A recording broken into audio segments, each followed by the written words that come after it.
Very good evening, members. On behalf of managing committee members, Bangalore branch and members presented, I welcome the speaker, CA Vijay Bharech. I request our chairman, Manjunath Hallu, to escort the speaker to the dais and president for revoking.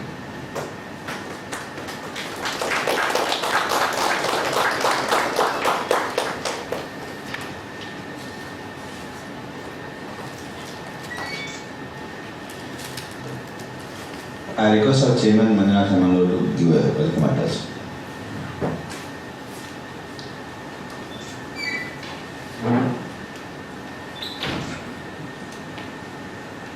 Good evening, members. Before the speaker starts his session, I have a couple of announcements to make. We have a certificate course on concurrent audit of banks, which will be held in this very venue from 5th of January to 10th of January 2026, which is 6 days program between 9:30 a.m. to 5:30 p.m. We have 30 structured CP hours for that. 25 hours will be given immediately after you successfully attending the program, and 5 hours after successfully passing the assessment test. And the fees is 11,800 rupees inclusive of all taxes.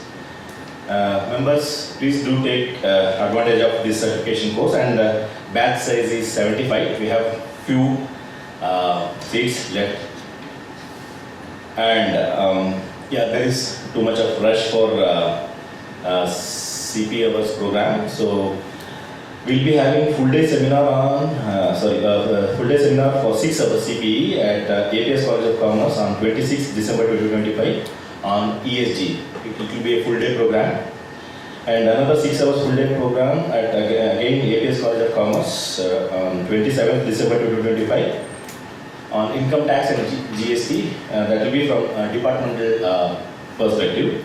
We'll be calling departmental officers on that day. And 19th and 20th, that is day after tomorrow, Friday and Saturday, we'll be having 3 hours half day program already. It will be announced in another couple of hours. If need be, we can convert them into 6 hours program also. We are just speaking with speakers for that. And on 23rd of December 2025, we have full day workshop full day workshop, which will be on peer review. And 30th December 2025, we will be having a full day. Topics and other details will be shared very soon. With that, I once again welcome you all. Happy learning. Thank you.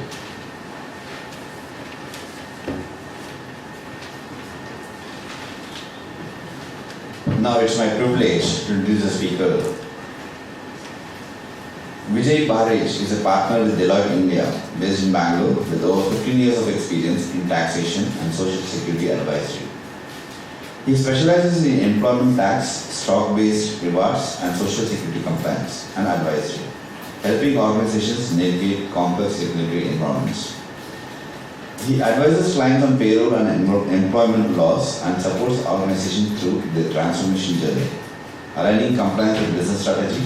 He also gained international experience through his tenure in Deloitte UK office, bringing a global perspective to his advisory work. He is a member of the Institute and author and contributor to articles published in leading Indian financial dailies and online publications.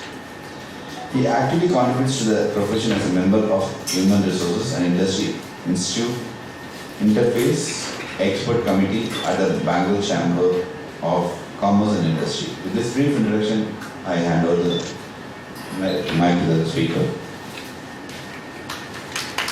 Right, so it was like when it is going to come, and it came 21st November 2025 with the notification of all the 4 codes. We are seeing this being effective from that particular date.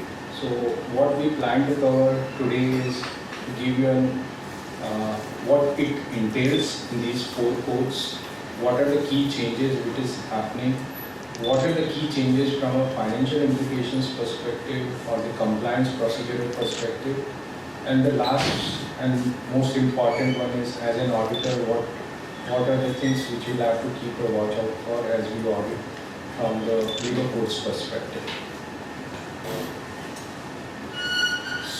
So as we know, these are the 4 labor codes.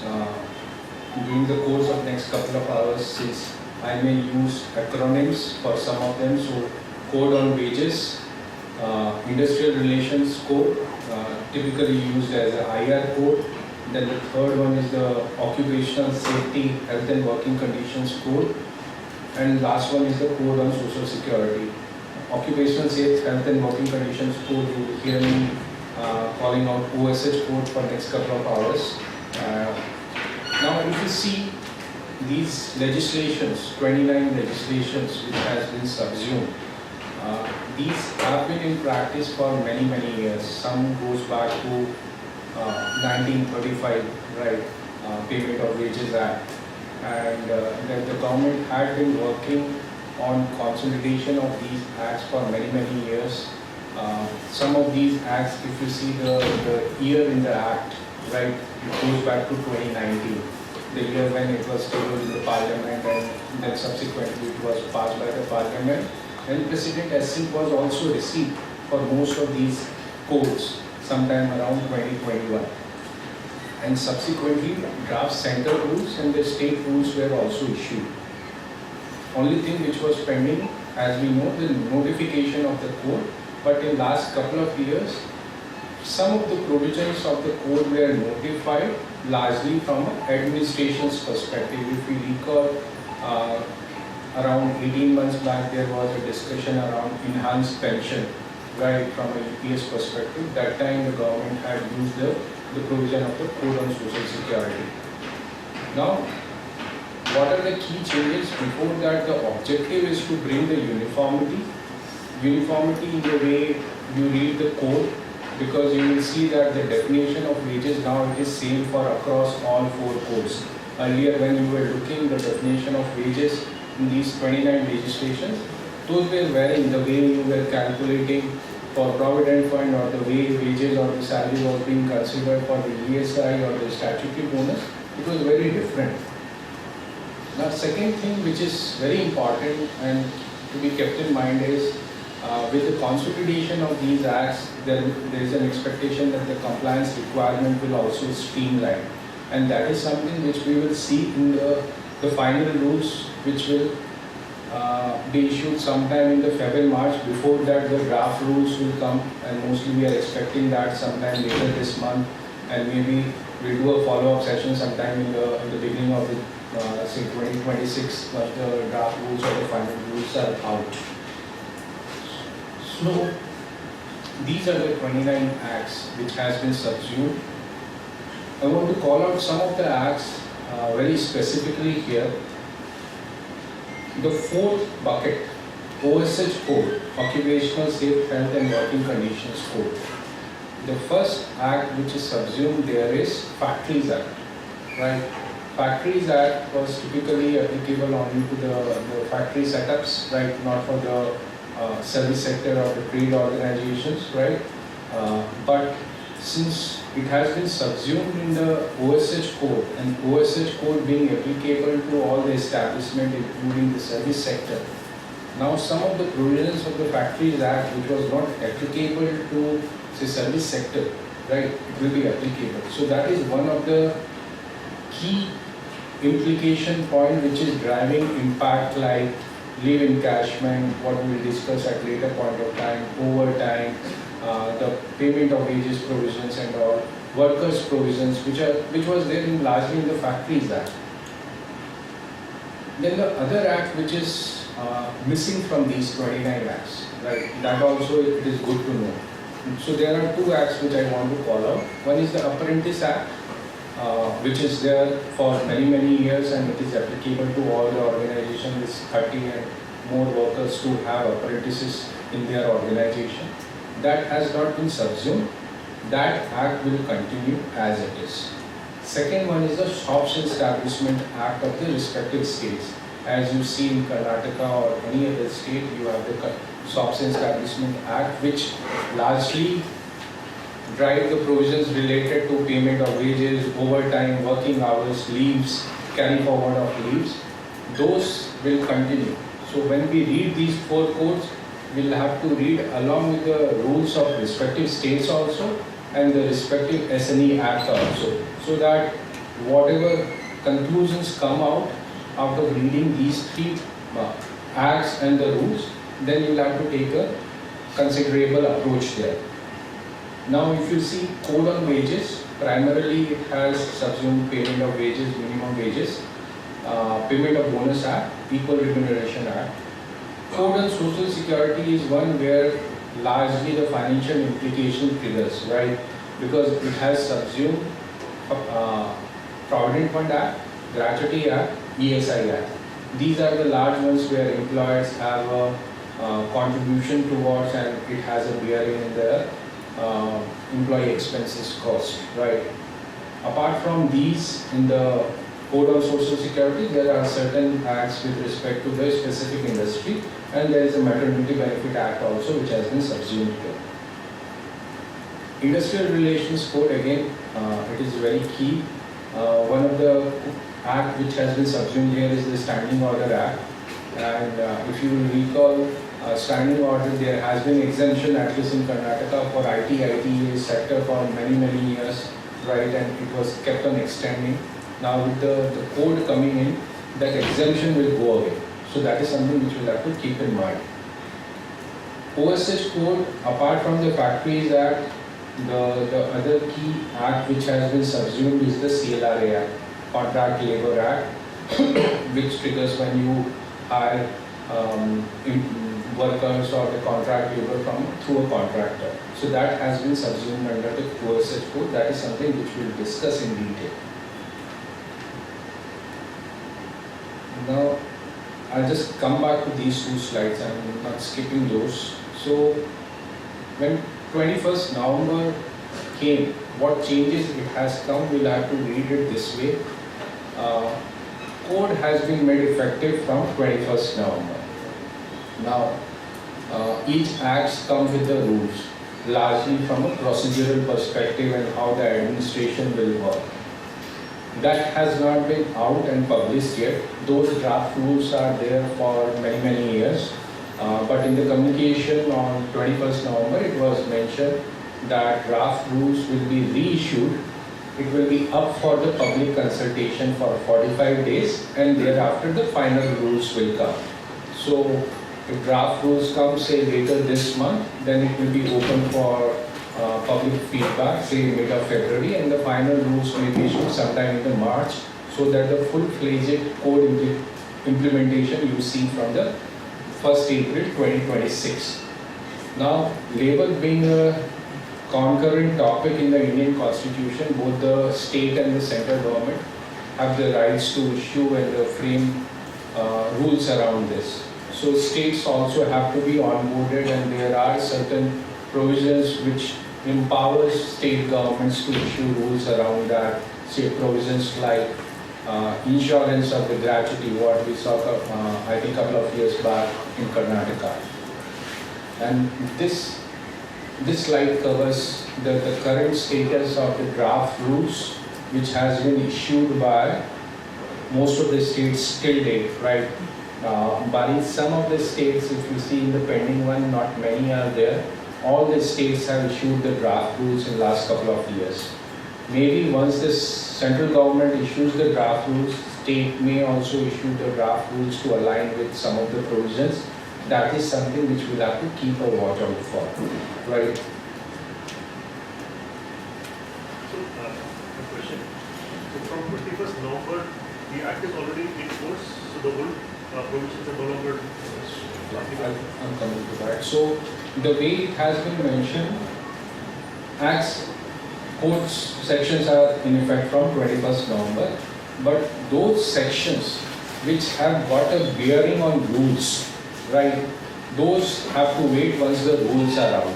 So maybe I'll give examples of some of these sections which are effective, which are yet to wait for rules to come. Any procedural aspects, say for how the filing has to happen, which form has to be filed, right?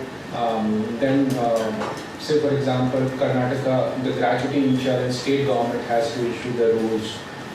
Then from an overtime perspective, respective state government, central government has to come out with the minimum wages requirement. Until those things happens, those provisions which are there in the code, they will not be operational.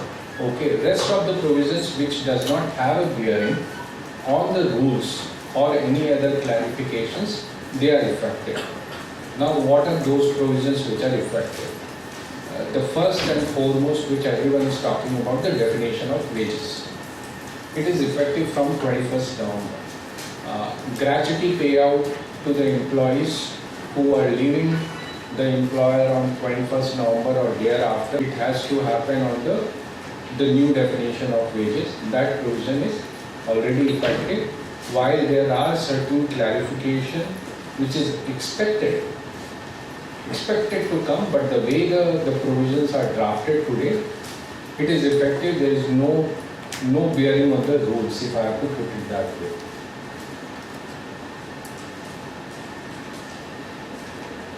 Now the first and key changes in the labor code is the definition of wages, right? And the definition of wages, the way it has been defined, it is different from what it was there earlier in the other codes. I'll just go to that particular slide first because that is very important to understand. So this is how the definition of wages has been defined today. And to make it simpler, I put it in 4 buckets. So the way we have to read it, first bucket, wage means all the remuneration, whatever you are paying by way of salary, allowances, otherwise, whether expressed in terms of money or capable of being so expressed. And then there are certain listings which has been given, but those are more illustrative: basic pay, dearness allowance, and retaining allowance. So it means that whatever you are paying to your employees, that is part of the remuneration, that has to be considered as wages, right? After that, second step is there are certain particular allowances or pay elements which has been prescribed. You can exclude them when you calculate wages. That is there in the second bucket. So which are those? Statutory bonus, the bonus which is payable under the Payment of Wages Act, now the Code on Social Security, then value of housing accommodation, as we call company lease accommodations, then employer contribution to provident fund or the pension schemes, conveyance allowance or the value of traveling concession, some paid to defray any expenses which is part of the employment, right? And HRA is there, then the overtime is there, commission payable is there. And there is a catch here. All these which are highlighted in a different color, blue color here, the sum total of these exclusions should not go beyond 50% of your overall remuneration. So I'm just reiterating, and that is what it is mentioned in the third bucket, conditional inclusion, where the aggregate of specified exclusions as highlighted in this example, blue highlighted, exceed 1/2 of such other 1/2 of all remuneration calculated under this clause.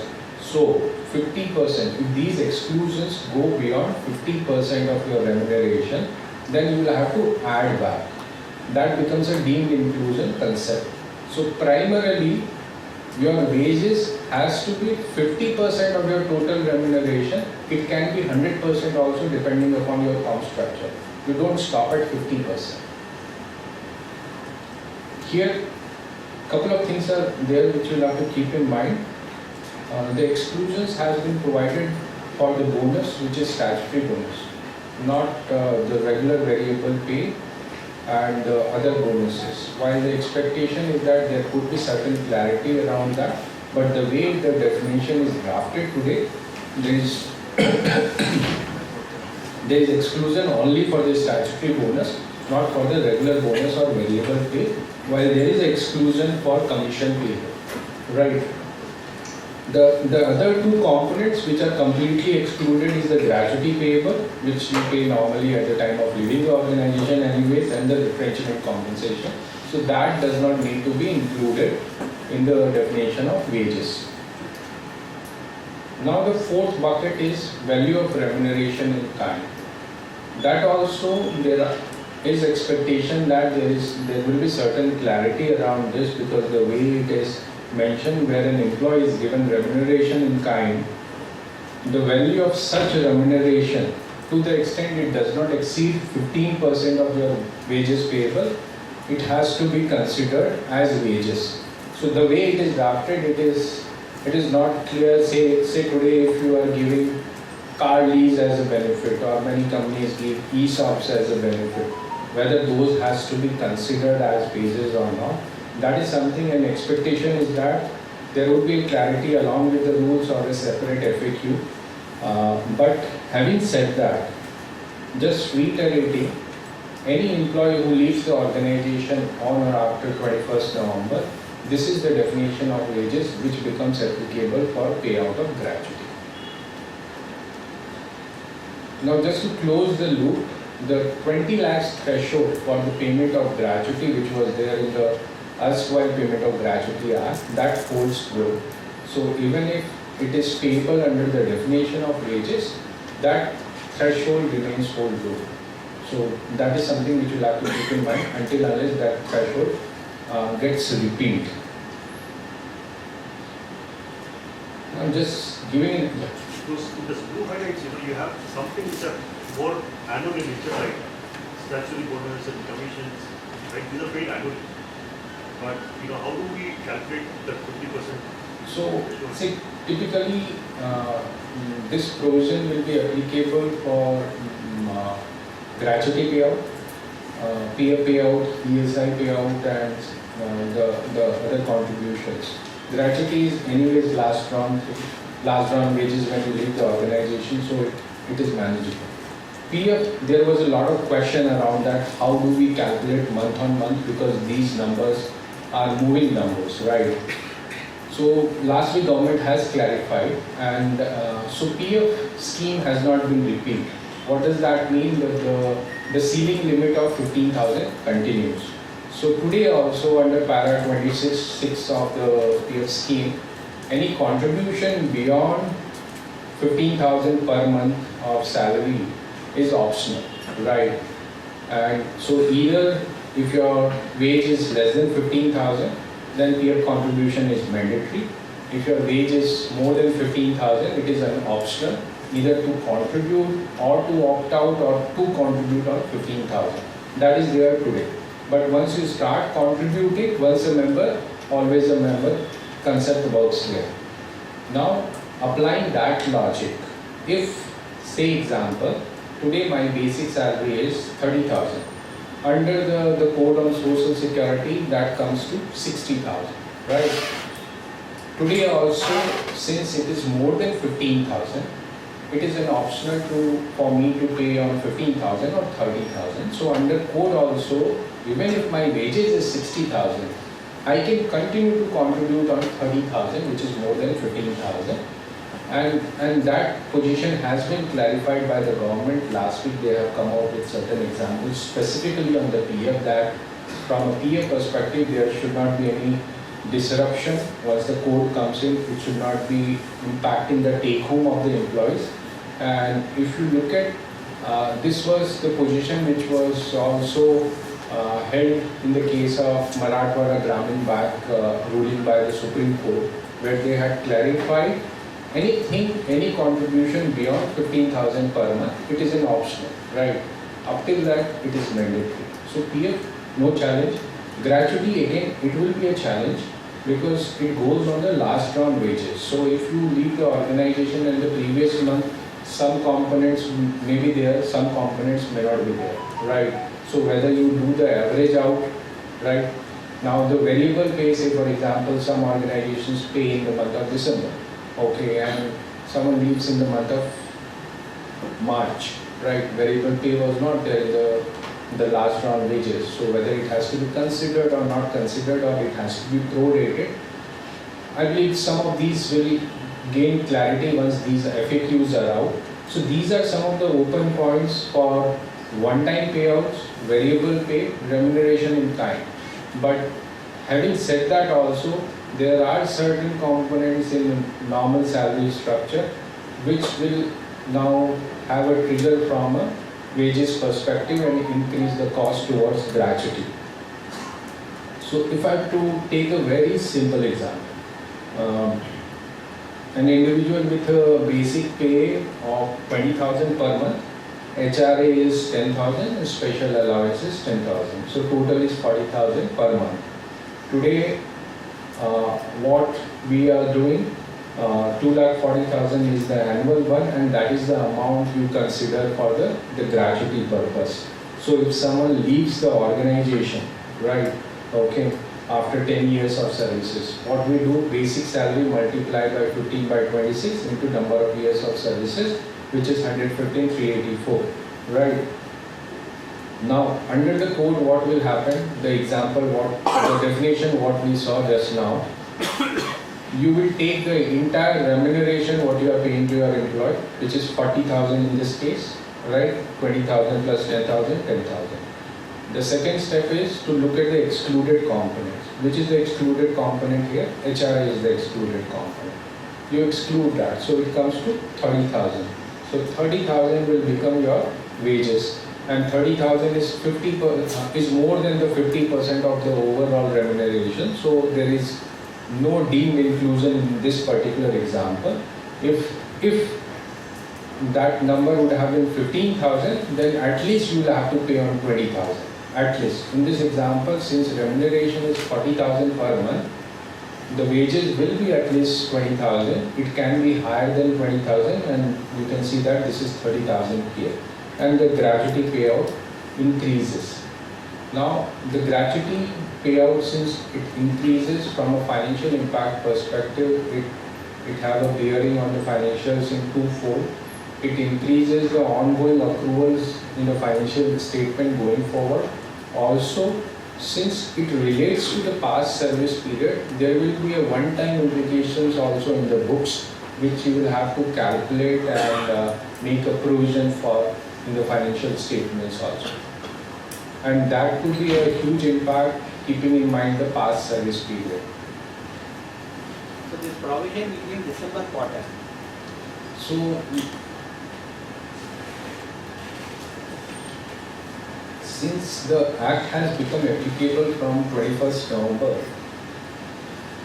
to the extent you have the clarity to calculate this, ideally, whenever the next financial statements are prepared, say in this case December, one has to capture this. While there are certain clarification which is expected, right? Though technically it is Act and it does not have a bearing on the rules, this particular provision. So the way it is drafted today, if we have to go by that, then we'll have to calculate wages accordingly and revise the gratuity provisions in the financial statement. It will be a one-time adjustment in the December quarter for all the listed companies. All the companies. It is not only because it is not only applicable to listed companies, labor codes are applicable for all the organizations wherever the gratuity figure is there. Since we are talking on gratuity, I'll cover two more points on gratuity here. One is the service period criteria for the regular employees. It does not change. It remains 4 years, 190 days, or the 240 days, which was there earlier. No impact there. Service period criteria has changed for those with a fixed employment contract. So for them, if you are having a fixed employment contract and your service period is 12 months or more, then now gratuity will trigger for them. So that is something which you have to keep in mind.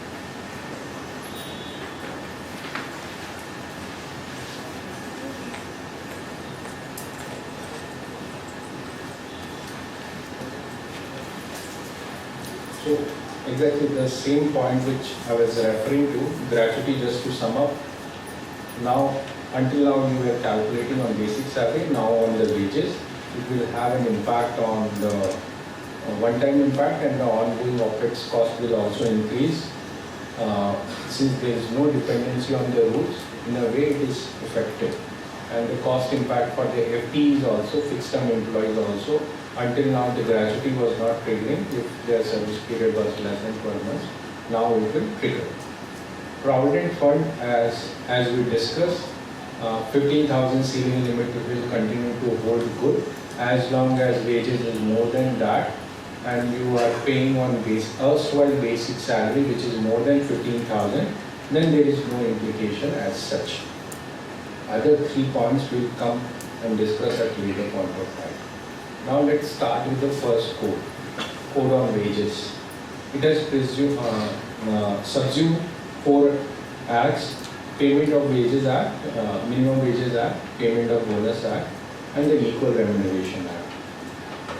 Payment of Wages Act primarily covers when you have to pay to your employees, okay, what would be the minimum wages, then what kind of deduction and what are the permissible limit of deductions one can make in the payroll, right?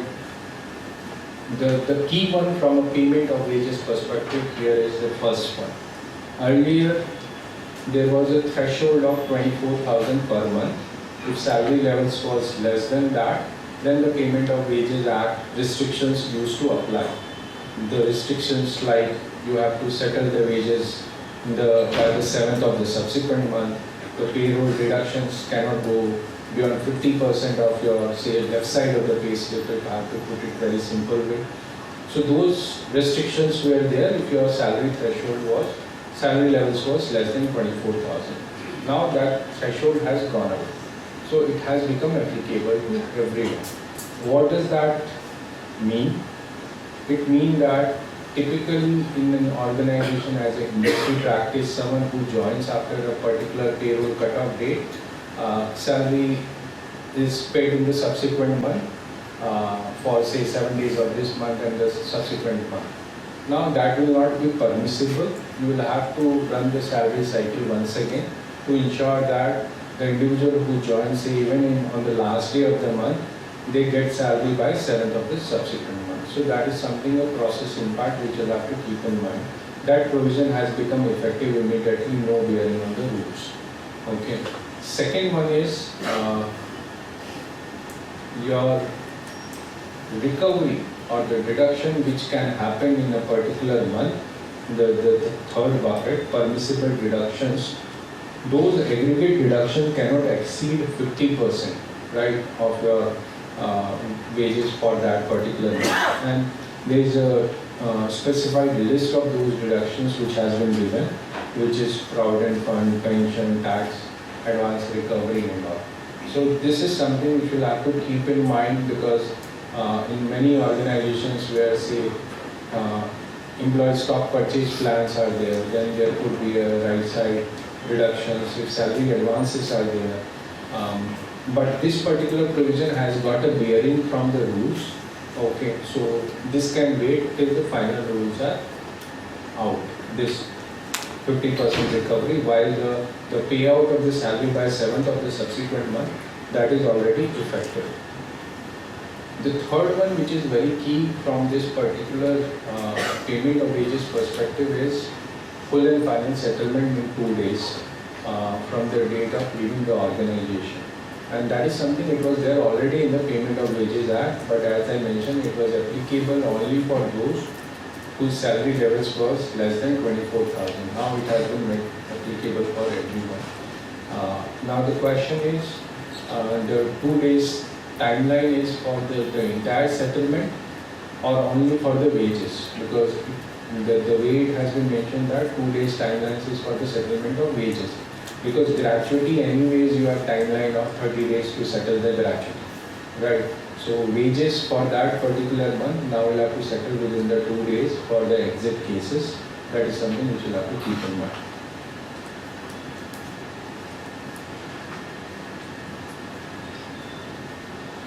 Now the other aspect here is the Minimum Wages Act, okay, which also has been subsumed.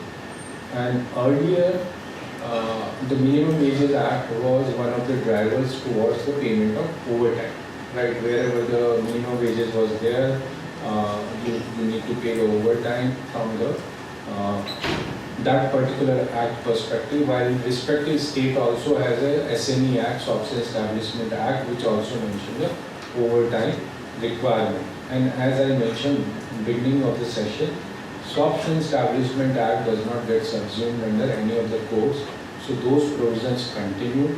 You will have to see what is there in the respective Swaption Establishment Act of that particular state, and then you will have to see whatever is there in the code. Now, from a minimum wages perspective, a national floor wage will be notified, and that will be based on the skill set and the geography, not on the employment type. And state thresholds cannot be lower than that. Okay, and if state thresholds are already out, which is in operations today, if that is already higher than the national floor wage ceiling, states can't reduce that.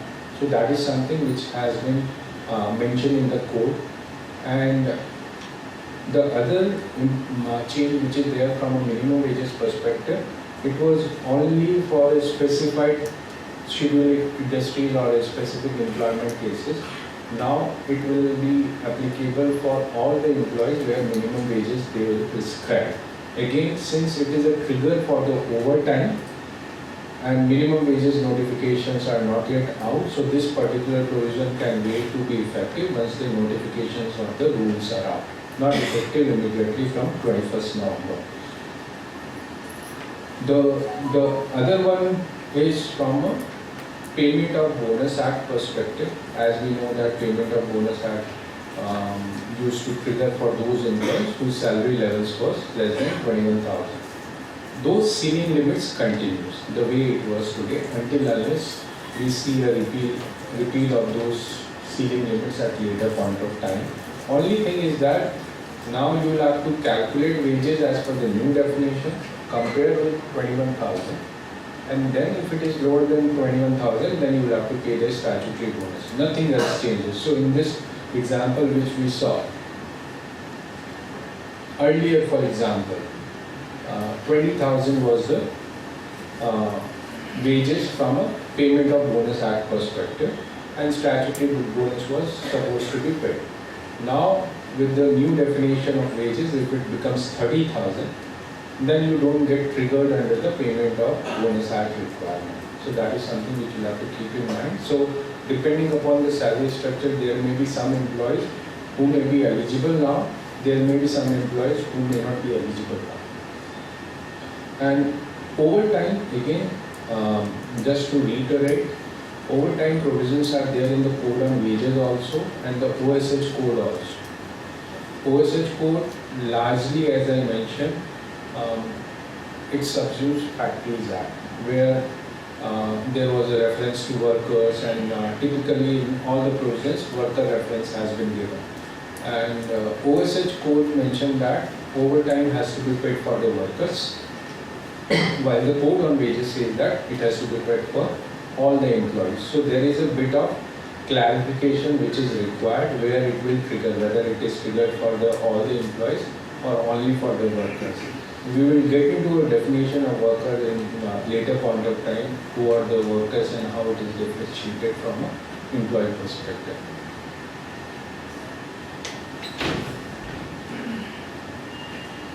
Now, if you see the code on Social Security, it subsumes PF Act, Gratuity Act, ESI Act, Maternity Benefit Act, and then there are certain industry-specific acts.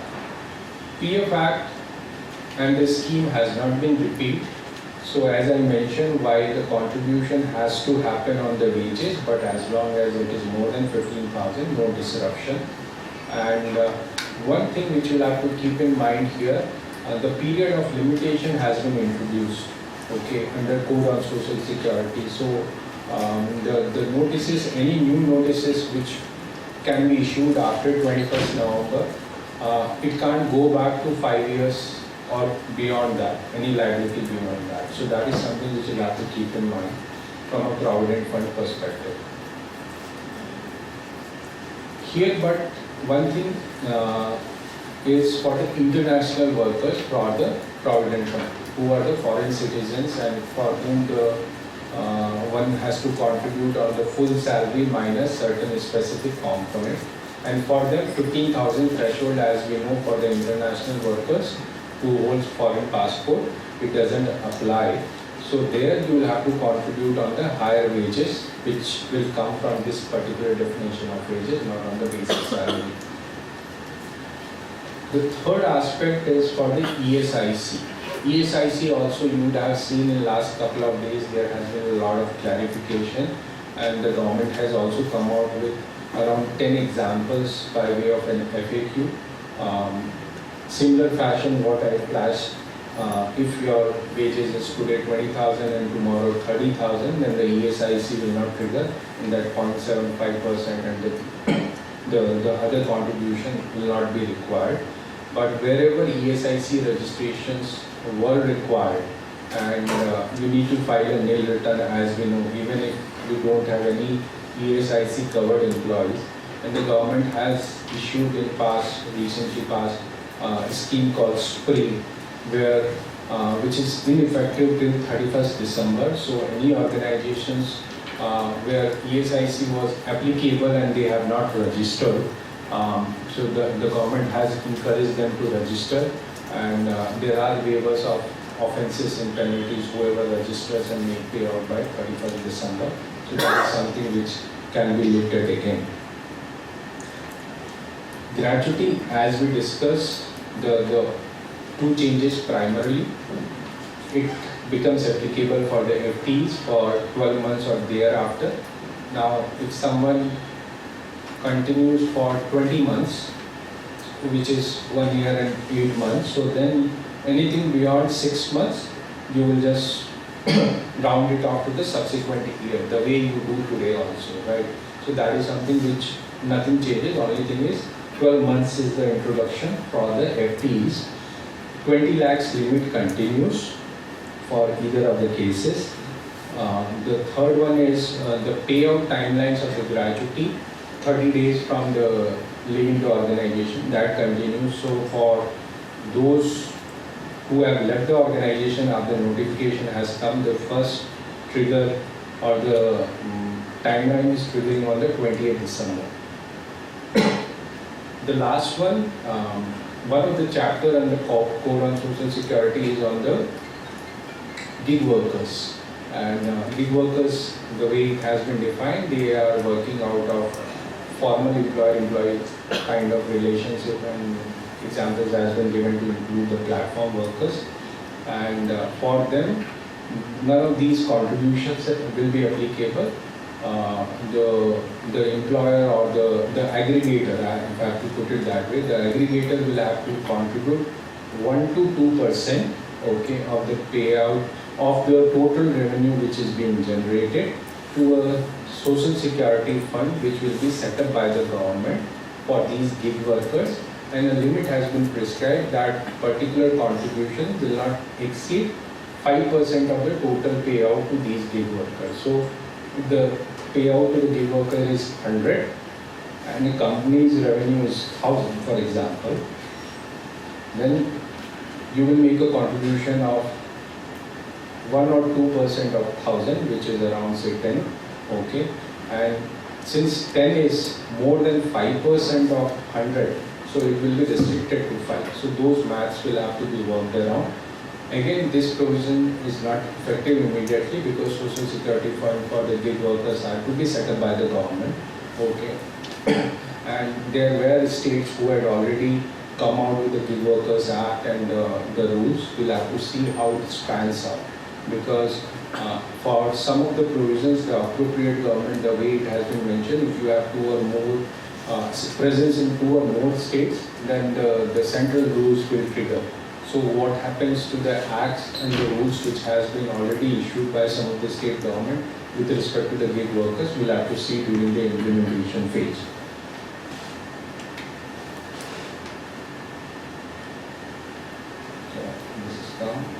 Is there any question on the definition of term basis?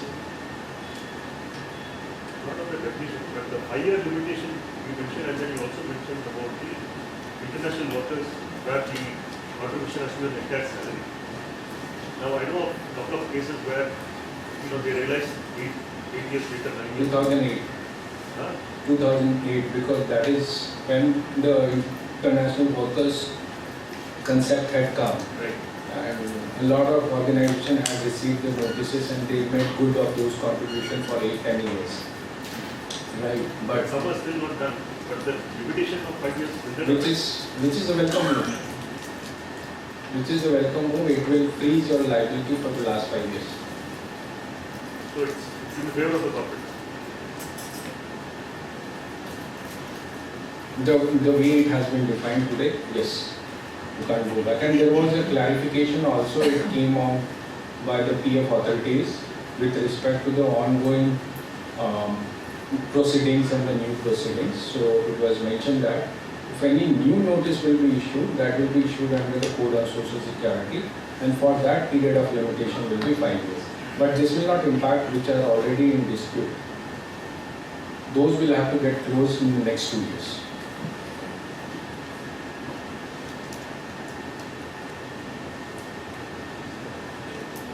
Now, why the wages definition has created a lot of confusion? This is the reason because earlier many acts were having a different definition of wages. The way Minimum Wages Act was defined earlier, it was not excluding overtime, commission or the remuneration payable, okay, and it was including HRA. But if you see in the new definition of wages, HRA is excluded under the 50% threshold limit.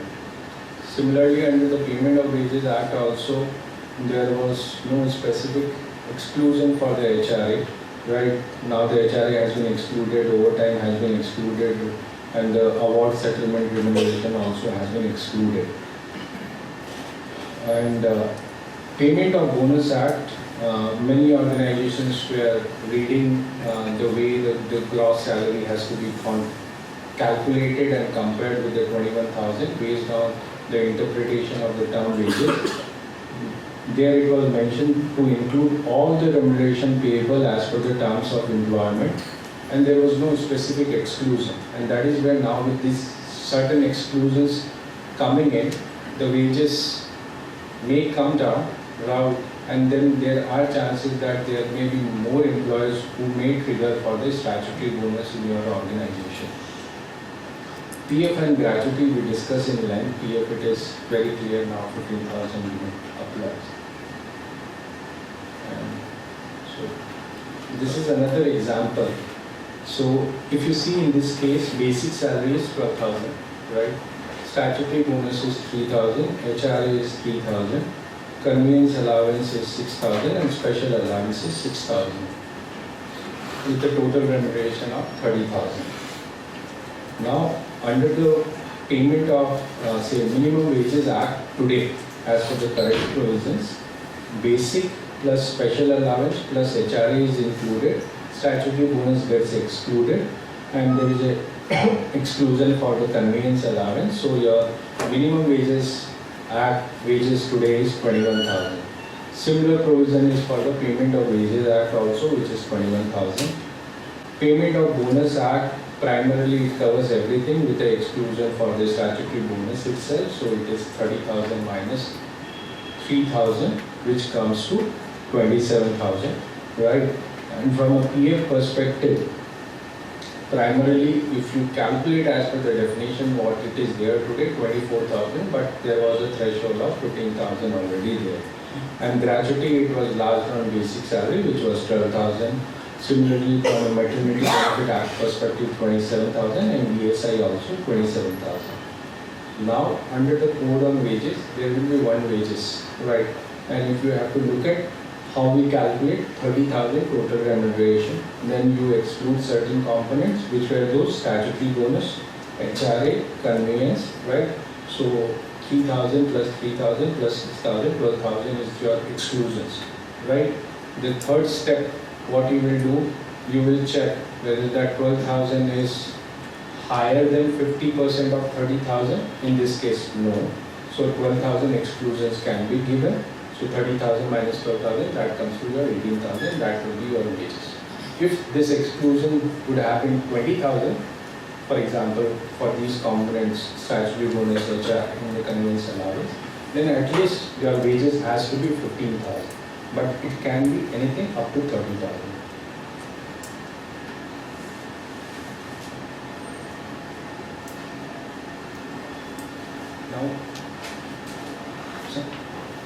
before we move to OSH code, any question on the code on social security? Yes, please. So one question, has the act anywhere defined what is the gross wage? We have contribution for international. Yeah. So, here, I'll take the question and then I'll come to it. So, your question is how the contribution for the international workers.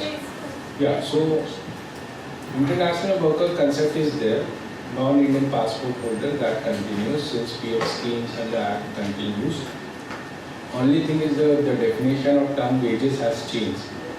Now you will have to calculate based on the new definition of wages, but the 15,000 threshold doesn't apply for them. So whatever the wages comes, you will have to calculate on that. They can opt out from PF. No, international workers, as we know that there is no exclusion for them. They don't come under the definition of excluded employee in PF. So that excluded employee is only for the domestic workers with salary more than 15,000, not for the international worker. So my question is, when we talk about the wages at that 50% threshold, it is defined based on the gross wages. But how is the gross wages defined and what component? Like I might not have a statutory bonus, but I have incentive plans and things like that, which is completely variable, correct? Now, does that get included in the gross wages is one of the question. And the second question is say LTA, so that's generally it's going to be part of wages, correct? Based on the definition, how wages has been defined and the exclusion has been defined. So the way the wage definition is there is no word called gross wages. The way it has been defined, whatever you are paying in form of a remuneration, it has to be covered. So there is no concept of say gross wages or CTC, what we see as per the industry practice. Right. So whatever you pay to your employees, you have to consider that. Then there are certain exclusions which you have to exclude. Then there is a conditional inclusion, 50% threshold you have to apply. Now the question is on the one-time payouts and the variable pays. And that is something which you would have seen in the last couple of weeks. There are certain clarification in the public forum from the ministry side that there would be clarification on the variable pay, one-time payout may not be included because operationally it becomes also very challenging, right? So what we are expecting that say later this month when the rules are out, it could also be supplemented with the FAQ for some of these aspects. So not only on the wages definition, the one-time payout, but also on the remuneration in kind, right? Because whether the remuneration in kind will trigger for say ESOPs and the RSUs and the other benefits in kind, and how it has to be worked out. That is something which is unseen, right? In other economies also, where they don't levy social security on some of these ESOP payouts also.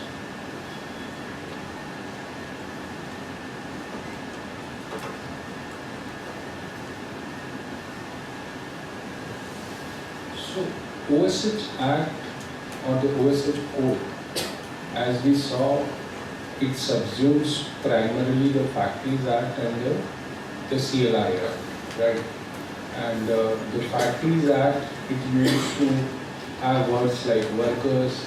So all the provisions of the OSH code gives a reference to workers, right? One of the key changes which has been mentioned here, and since it was not applicable earlier to the service sector, the concept of core activity and non-core activity, which may have an impact on the business model. So what has been mentioned there is the contract labor is prohibited to engage in the core activities of the organization. So while in practice, yes, it becomes a business requirement sometimes, right, where you have to engage the contract labor in the core activity also. But there are certain exemptions or the exclusions which has been prescribed. One of those is say the normal functioning of the establishment or the industry right, is that you carry out that work through a contractor itself. So that's whether it is a industry practice or the normal function. Second exclusion which has been given, it is largely the activities are such that it does not require full-time workers and you need only for the part-time and it is not for longer duration, then the exclusions may be available. Then the third is the seasonal hikes, right, where you need for certain sectors for the seasonal demand or the volume increases, then in the core activity, then you may need to engage contract labor. So this particular provision is subject to interpretation as days to come, because in a way it may impact the business model, right? Because there are certain industries which rely heavily on the contract labor to reinvent the core activity. Now, whether they will fall in the first exclusion or not, that is something which will have to keep a close watch. Second impact under this particular code is the mandatory issuance of the appointment letter. While it is issued to all the new joiners, it has to be issued also to the existing employees again within 90 days.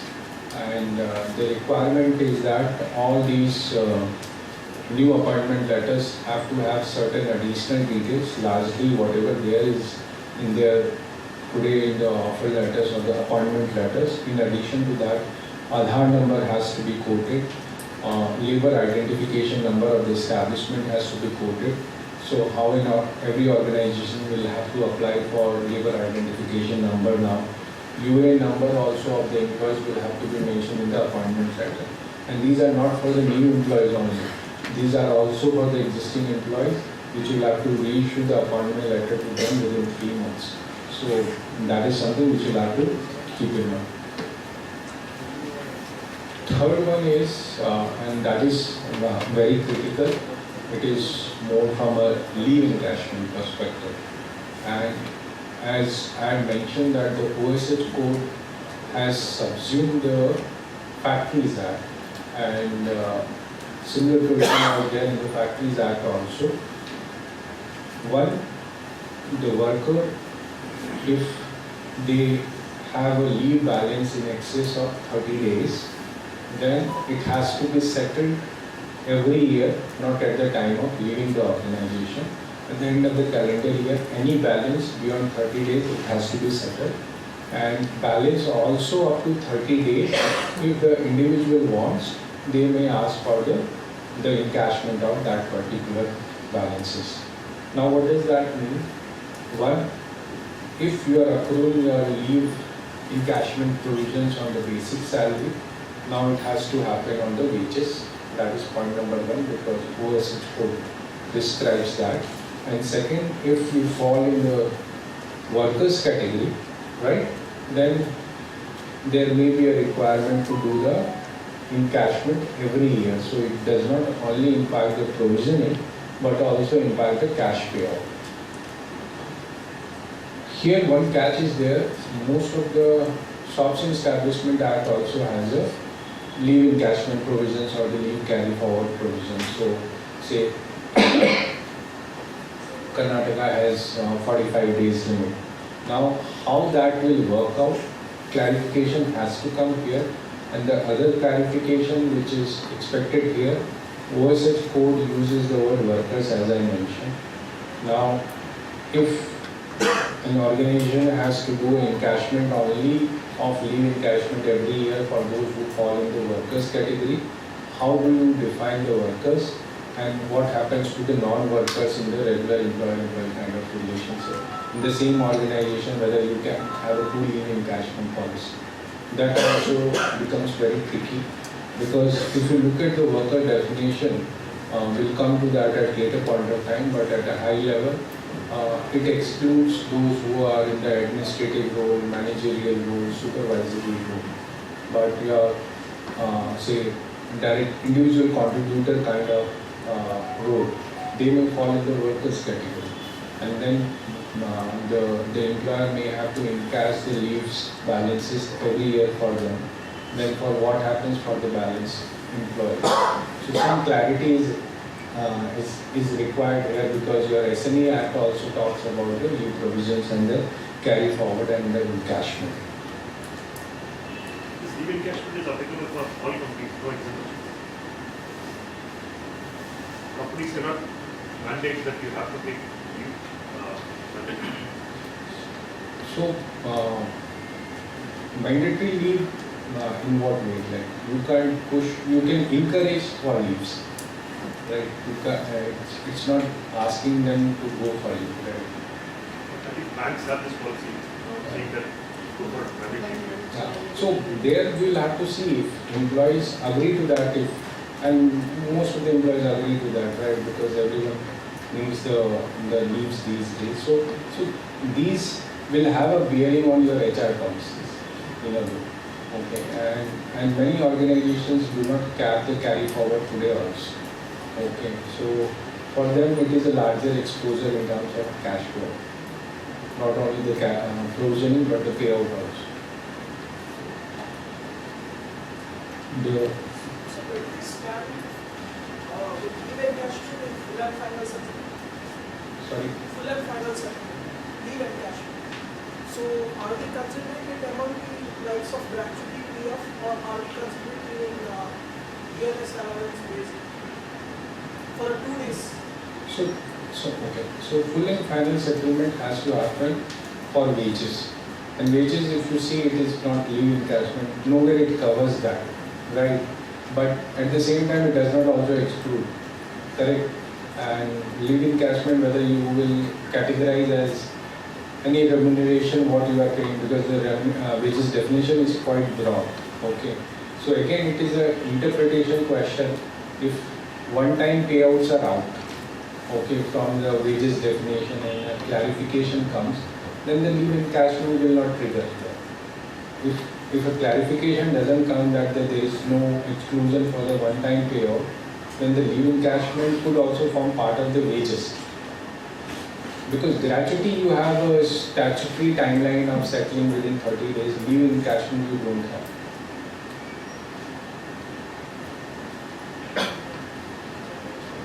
Then the overtime is the one which, as I was mentioning earlier, it was earlier applicable, say, Factories Act. Now it will be applicable for every industrial establishment where the worker works for 8 hours in a day, or they can maximum work for 48 hours in a week, and 125 hours in a quarter. But again, the term which is used here is the workers in this particular code, and where overtime requirement is there.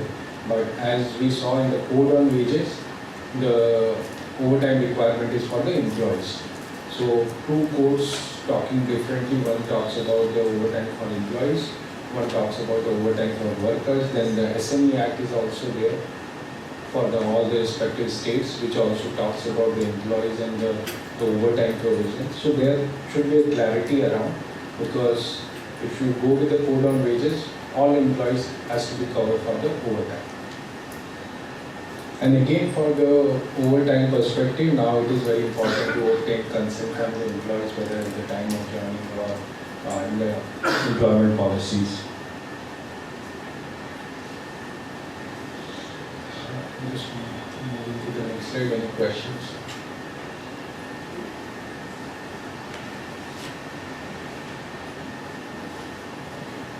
So the next is the IR code, and there they talk about a lot of these provisions on different committees, because IR code has subsumed the ID Act and the Standing Order Act, right, Trade Dispute Act. Some of the changes which are triggering is the constitution of the grievance committee. It will be applicable for all the organizations where 20 or more workers are there, right? And a grievance committee has to be created with members, 10 members at least. There has to be a clear representation from both employer and the worker side. If there are trade unions, then there has to be a representative of the trade unions also.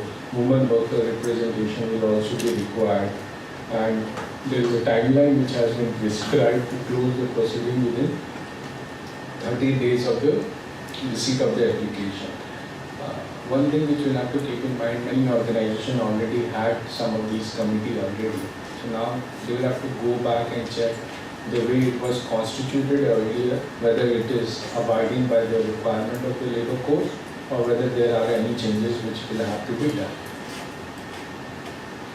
Second is the contribution towards reskilling fund. And this is a new concept which has been introduced. In a way, it increases the retrenchment compensation cost for the employers, and that is where the contribution goes to the government, to a fund. In addition to what retrenchment compensation is given today, which is 50 days of the wages, right, for the number of service period which is worked out, which comes from the Industrial Dispute Act today, right, the severance pay. In addition to that, 15 days wages will have to be contributed to the reskilling fund, which will be set up by the government within 10 days of the retrenchment. That fund is yet to be set up, okay, and then the government will transfer the amount contributed to the retrenched worker within 45 days. So you pay as an organization retrenchment compensation, contribution to the reskilling fund, and from the reskilling fund the government will pay back that money to the retrenchment workers.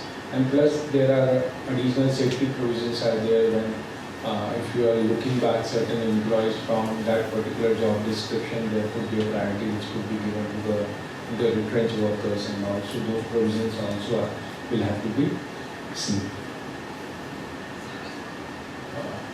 Third one is the concept of negotiating union, okay, and now the employer has been made a mandatory requirement to recognize the negotiating union where the trade unions are there.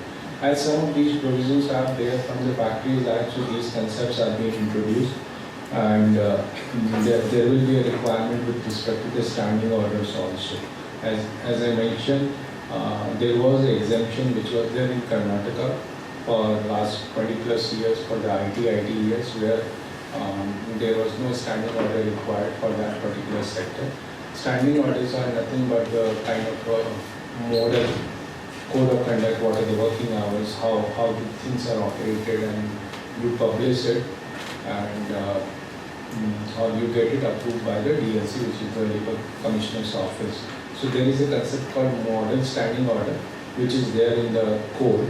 Either an organization can adopt that, no changes are required, they will have to just adopt that. Otherwise, if an organization is drafting their own standing order, then they will have to get it certified by the DLC's office.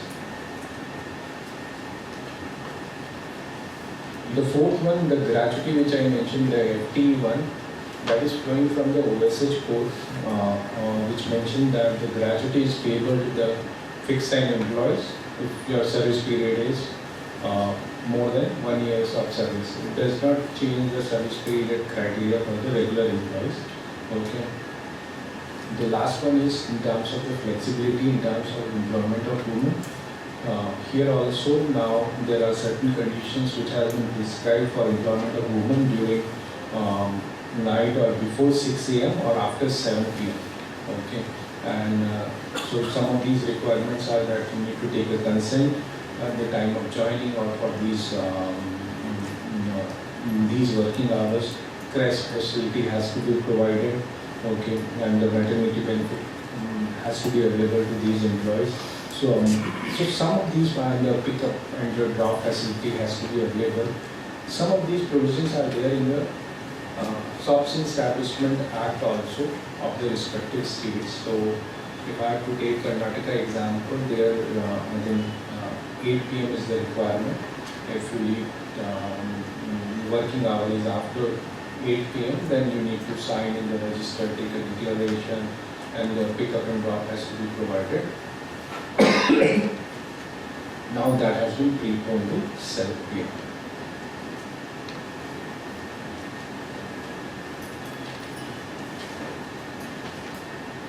Can I ask a question?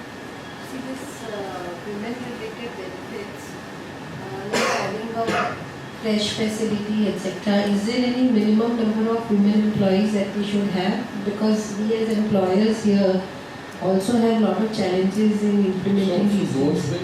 will go from the rules, right? And the rules, not only the central rules and the state rules also. Okay, if you see today also when the Maternity Benefit Act was amended to provide for the CRES facility, right? And there was a requirement of 50 or more employees, and then it gets triggered. So similar requirement will be there in the rules also. The rules are not finally published. What I recall, in the code specifically it was mentioned that the CRES facility also should be available for women who are working from home. So we'll have to see how it gets implemented. So we are in no non-compliance until the rules are not modified. Yeah, so maybe I'll just reiterate. From 21st November, the code's sections have become effective, but the sections which have got a bearing on the rules, those are not effective. Those will become effective once the rules are. Because continuously clients are asking us what do we need to do immediately because these are all effective and it's so much confusion to link. So anything which has got a bearing on the rules, those can wait. Anything which does not have a bearing on the rules, the terms like definition of wages, as I mentioned, full and final settlement, payment timelines by 7th of the subsequent month, gratuity payout, all those are effective immediately. Now the question is of the interpretation. Okay, but those which are having a bearing on the rules, largely the procedural requirements and all, okay, those have to wait. On the crash, I'm getting conflicting, responses. Some are saying that if the entire company is having the work from home culture, then there's no need for a crash. I don't know what the correct stand should be. Also, this another issue where the company has a branch in another location. So we have crossed 50 employees, but 30 are here and another 30 in another location. So does that make them? See, it will get clarity from that particular state rules, because this work from home provision has created this confusion. Because earlier, if there was no employer setup, okay, no crash facility, but this particular para in the code about the crash facility for those working from home, that is creating that confusion. Okay, and we'll have to bear in mind that some of these provisions are the social security benefit provisions for the larger welfare. So it will have to be read in the liberal interpretation if we have to put it that way. No doubt it will increase the administrative burden on the organizations or the cost or whatever, but we'll have to keep that in mind because that is the primary objective of bringing these schemes and the charters. And the second question I think you had on related to The split between branches? Yeah, so that again, it goes by the setup in that particular state, right? Okay. But again, now the rules when they mention that whether it has to be seen only in that particular state or it has to be seen the overall industrial establishment. Since that provision is coming from the Code on Social Security, as long as your overall strength is more than 50 workers or the 50 employees, it will trigger largely. It won't happen in that way that if you have 10 here, 10 there and 10 there, you can come out of that. That will be a bit of aggressive position if I have to put it that way. This rule about children below 6 years, was it there in the old or is it part of the new code? It is part of the new one. So again, see, some of these provisions was in fact for SME Act, Shops Establishment Act, which is already there today also, which mentioned that anyone leaving after 8 p.m., then these requirements to this like pick up drop, consent and all. That continues. Now this OSH code which has come and that has put this requirement, which is primarily flowing from the Factories Act, which was not applicable to the service sector, for example, earlier. So for them now it will become 7 p.m. So from all practical perspective, Here in Karnataka, your 8 p.m. gets preponed to 7 p.m. for the compliances perspective. Right. But this,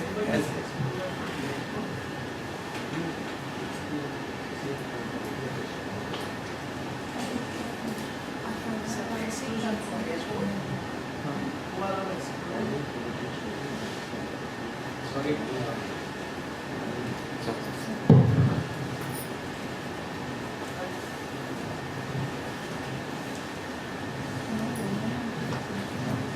Is there any exclusion for wage code who are not covered? Wage code who are not covered in a way. That means it's applicable to all SMEs, trusts. Yeah. So if you see the thresholds are very bare minimal. Okay, 10 employees or more. In some chapters, it's 20 employees or more. Okay, and in specific ones, if these are say 100 or 200 employees or more, those are largely from a committee's perspective. But the thresholds largely which is there today also it continues. Say for example ESI gratuity it is 10, PF 20. So those will continue. So in a way it applies for all until unless you have 0 or 1 employees. Then also OSH code will trigger because some provisions does not have a bearing on the number of employees you have.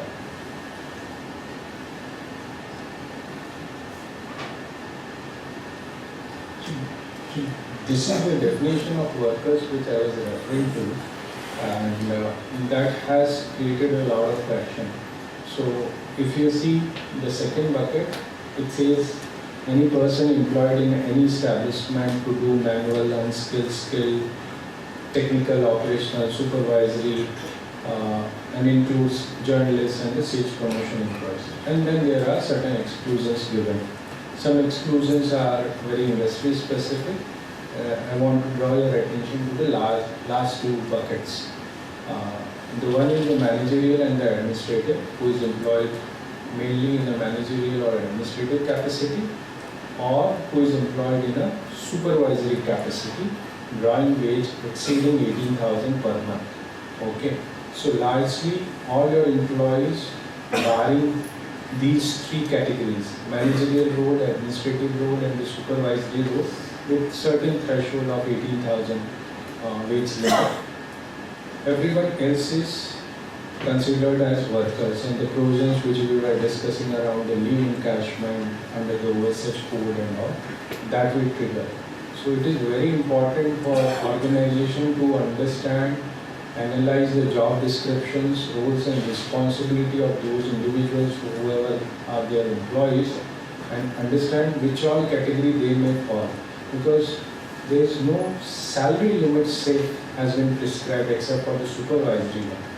Right, so it is very important to understand whether the individual will fall in the administrative role or the managerial role, or they are continuing to be an individual contributor. Then they may be considered as workers, and all the provisions for the overtime or the leave encashment that will trigger. So this is workforce categorization. It is one of the key asks for the organizations to carry out. partner is a worker, partnership firm. So again, if they are employed, so there is no employee-employee relationship, right? So they are more of a owner. Okay, so they will not come in the workers category anymore. How about apprentice? Apprentice. Yeah. So Apprentice Act, as I mentioned in the beginning of the session, the 29 legislations which has been subsumed, that does not cover the Apprentice Act. So Apprentice Act will continue the way it is today, and it has to be operationalized and made effective already. And basically, if you have 30 or more workers, you need to engage apprentices between 2.5% or 15% of your workforce. So that will continue. That has not been subsumed under any of the codes. CA articles, sir? So CA articles, if you see, they are not the employer-employee kind of relationship. Whether they will fall in the Apprentice Act, no. The first is whether someone is the employed or not. First category you will have to see that. So if they are not an employee, okay, then the sub-bucket gets created under the workers, right? So if the employee-employee relationship is not there, then it will not trigger.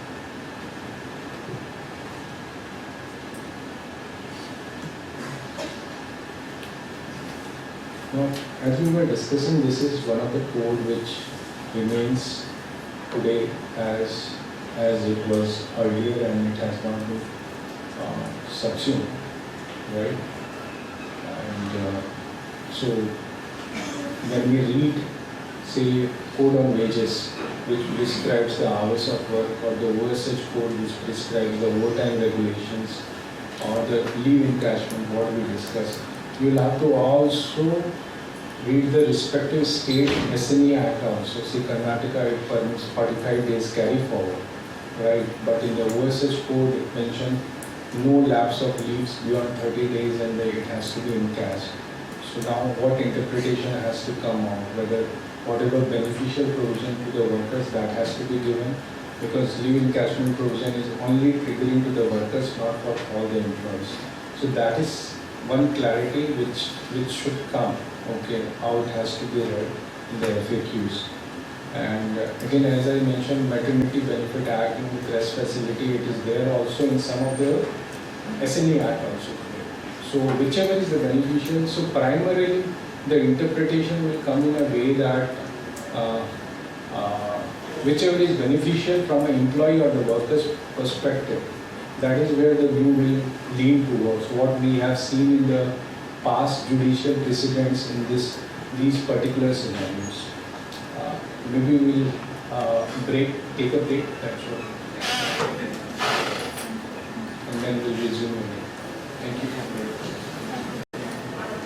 Just to recap, we were talking about the 4 codes which has subsumed 29 labor legislations: code on wages, code on social security, IR code, OSH code, right?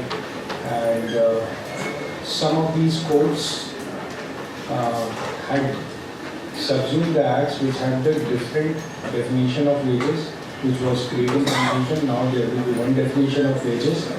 Starting from the code on wages, it subsumes acts like Payment of Wages Act, Minimum Wages Act, Payment of Bonus Act, and the Equal Remuneration Act. So the way the code on wages has been worked out, what you see in this slide, it's largely different chapters has been created. If someone has to read the code, different chapters has been created for the respective acts. Then there are certain advisory board formation clarification has been given, which you will see in most of these labor laws, because the center has to come out and set up some of the boards around this, how the administration will have to happen.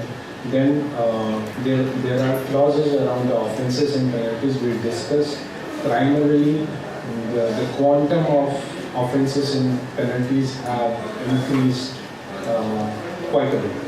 And then there is a concept called inspector cum facilitator, which has been introduced, which was there earlier on the inspector. So the intent is they will come, look at the premises, books of accounts from a labor law perspective, labor code perspective. The intent is that they facilitate compliance, not only come for the inspection. That is the intent with which this particular provision has been created. We'll have to see the on-ground implementation, how it goes. So these are the particular aspects on the code on wages. Similarly, on the code on social security, as we discussed, it primarily subsumes Provident Fund Act, Gratuity Act, Employee State Insurance Act, Maternity Benefit Act, and then there are industry-specific acts which we saw that. Again, similar construct, different chapters has been created here, PFESIC gratuity, and then there is a specific chapter which is created, chapter 9 if you see here, that is for the unorganized workers, gig workers, and the platform workers. And as we discussed, for them, the contribution and the provisions with respect to the Provident Fund and the gratuity does not trigger. For them, the aggregators will have to contribute based on certain percentage which has been prescribed again in a range 1 to 2%, of the total revenue of the particular organization, and then there is a cap which has been given, then the maximum contribution which has to happen, it can't go beyond 5% of the total payout to these gig workers and platform workers. Again, there are particular provisions around setting up of some of these boards, how it has to be done. Then a particular scheme has to be created for the contribution of the gig workers. That has not been done, so those will trigger once these funds are started. And as I mentioned, labor being concurrent topic in the Indian Constitution, state governments also has been empowered, being the appropriate government for certain provisions like insurance of the gratuity requirement, which was there earlier also, and we saw that there were 3 states only, Karnataka, Telangana and Hyderabad, which had a mandate to ensure the gratuity obligation, while the central requirement was also not there. So now we'll have to keep a watch that whether under the code, if the center come out with rules which mandate the gratuity funding, right, then it creates a lot of contribution and a cash flow impact for the organization, because as we discussed, and we'll again discuss the definition of wages slide again, primarily the gratuity is the one where you have the major impact from a provision perspective in your financials, right? Now, if it has to be funded and the insurance has to be taken, then the first hit will be not only from a provision perspective, it will be a cash payout to the insurer, right? So that is something which will have to be kept in mind. So before moving further, I'm just coming back to this slide again, because during the break some of you asked that if we can run this slide again. So definition of term wages, which everyone is talking about, how it has been worked out and how it has to be read. So the way it has been defined, you need to consider all the remuneration in whatever form you are paying to your employees. That is the first bucket, right? And then there is some illustrative list which has been given in the first bucket: basic pay, dearness allowance, and the retaining allowance. That does not mean that the wage is only these 3 components. It's your entire remuneration. Then there are certain exclusions which has been given, which is permitted. Now those exclusions are the ones which is there in the second bucket, right, which are highlighted in a different color components like HRA, employer contribution to provident fund, and pension contribution. One can take a view that NPS contribution is also fall in this category because the way it is drafted, employer contribution to pension, provident fund stroke pension. So NPS is also in the form of a pension, and with the yesterday's clarification around that, there is a breather that now employees can take, I think, 80% of their corpus as a withdrawal from the NPS. So there may be more encouragement from the employers to participate in the NPS, and given that the NPS is one of the excluded component here, then convenience allowance and value of traveling concession is again an excluded component. Overtime is an excluded component. Commission payable is an excluded component. Regular variable pay or bonus has not been mentioned here. So the way it is drafted, the variable pay or the bonus is part of the remuneration, no doubt, and there is no specific exclusion given there. While there is an expectation that there will be clarity around that, because in some of the public interactions, ministry officials have mentioned that the one-time payouts may not be considered as part of the wages definition. Having said that, now does that mean whatever these components are there and considered as excluded component, whether we exclude them completely? No. That is where the rider comes, which is there in the third bucket, conditional inclusion. The sum total of these exclusions cannot go beyond 50%. So that is something which you have to keep in mind, that it is not prescribing that your basic salary 50%. It is not saying that if your basic salary is 30% today, don't need to change the basic salary. The way you will calculate your wages, that will change. Basic salary can continue at 30%. but the wages will increase, and it will depend on the compensation structure of that particular individual. The whole intent is that you don't come out with a structure and put everything in the excluded component.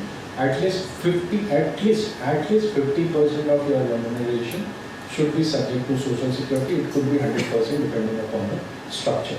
And the fourth bucket, where again there is the clarity which is expected, is around the remuneration in kind, where it is mentioned up to 15% of your remuneration it could be paid in benefits in kind, and that will be considered as wages. Again, it has been mentioned in some of the iteration that there will be clarity, because the intent was not to cover the remuneration in kind initially. It was largely for the plantation worker when the act was drafted, because in the plantation industry you see that instead of daily cash payout, sometimes you pay rice bags or the wheat bags, right, for the daily wage earners. And in practice, some of the imputed value of these rice bags and the wheat bags, which was in a way remuneration to them, was not being considered as a remuneration for calculation of, say, social security or the gratuity or ESIC or whatever. So the intent was to protect that particular industry in specific, but the way it has been drafted, it covers everyone. So a clarity is expected. Otherwise, all the benefits in kind, be it in form of ESOPs, car lease, or company provided accommodation, they may fall in this category. So these two, variable pay and the benefits in kind, there should be a clarity. So this wages we have to calculate month on month. So wages you will have to calculate for contributions and payout, which are those PF, ESIC. These two are the monthly primarily. Gratuity is anyways your one-time payout, but your provisions are made on that, right? And the statutory bonus anyways we do it once a year. And PF, as we discussed earlier, and there is a clarification which has been issued by the EPFO last week with certain examples in their Twitter X handle, that considering that the scheme has not been repealed, PF scheme, and 15,000 threshold or the ceiling limit is flowing from the scheme, right? So anything which you contribute today also, before labor code coming into place, anything beyond 15,000 was also optional, right? Because the way it was, domestic worker with salary more than 15,000, they are excluded employee. Optionally, they can join the PF scheme, but once you join, always a member. Then you will have to contribute. Even if you contribute, you can restrict your contribution to 15,000 or on the basic salary. That was the practice which we were seeing. And many employers were giving the option also to the employees to contribute on 15K or on the basic salary. Now, with the code coming in, now your basic salary remains at the same level. You will have to contribute PF on the wages, technically. Having said that, 15,000 ceiling limit has not been repeated, right? So as long as your basic salary on which you were contributing your PF was more than 15,000 per month, nothing changes. You can continue with the same practice for the provident fund. It will impact only two scenarios where your basic salary was 15,000, less than 15,000. Now you have to calculate on wages, and then again you can cap on 15,000, right? And then for the international worker, as someone asked, since they are not considered as an excluded employee, person with a foreign passport holder and coming from the countries where, say, India has signed the treaty social security agreement and COC is not there, and then they are contributing here, then you will have to calculate on the wages, and for them 15,000 ceiling limit is not applicable. That was there earlier also based on the Supreme Court ruling in case of Marathwada Gramin Bank, and EPFO also had come out with a circular around this. So that position continues. So to answer your question, PF, it gets sorted. ESIC, yes, you will have to calculate, but ESIC again, 21,000 limits is there. Anyone who falls below that limit, okay, they will get triggered for the ESIC coverage, and you will have to then align that whatever components are coming in, then it remains cohesive during the year. It does not keep on changing. Otherwise, the way you will calculate wages, it will keep on changing and the administrative task will increase. Coming to the gratuity, and that is where the question arises, because gratuity you need to pay on the last round wages, right? And the last round wages, say in the month of, during the organization, someone has was paid, say, variable pay or not, or say one-time payout was there or not, ESOPs was there or not, some of these excluded components was there or not. So that becomes a very moving piece. So to the extent you keep your structure fixed, then you will have more visibility to your gratuity exposures and some of these exposures. But having said that, for gratuity also 20 lakhs limit which was there earlier, that has not gone, so that continues. Voluntary contribution to the peer, is there any change in that? Voluntary contribution. No, there is no change. So PF scheme and the act in a way it has not been repealed. So whatever goes in the PF contribution through the voluntary PF contribution, that doesn't change. That can continue. Only thing is that in organizations which have the in-house trust, then they will have to see the trust deed also, because the way it has been mentioned, whether the contribution is happening on the basic salary or as per the provisions of the Provident Fund Act, now it has to happen on the wages. So trust deed, DOB may be required. So these are the aspects which we address. But the VPF, it won't change. Simple example we covered earlier also. So the total remuneration is 40,000 with the basic salary 20,000, 10,000 HRA, and the special allowance is 10,000. Right? Typical simple example of a structure. Earlier you are contributing gratuity on 20, right, basic salary. Now you will end up doing on 40 because that is your remuneration. Then you will exclude certain components which is HRA and all. In this example it's 10,000, which is lower than 50% of your remuneration. So then that conditional inclusion, what we saw, that your exclusion should not go beyond 50%, that will not trigger. So 40 minus 10, 30,000, it becomes your wages. In this case, if, for example, HRA was 25,000, hypothetically I am just saying, then that 25,000 is higher than 50% of your total remuneration, right? Which is 40,000's 50% is 20,000 and HRA is 25,000. So then the conditional inclusion rider will trigger, and then your wages will be at least 50%, which will be 20,000. So as I mentioned earlier, wages has to be minimum 50% of your remuneration. It can be 100% also.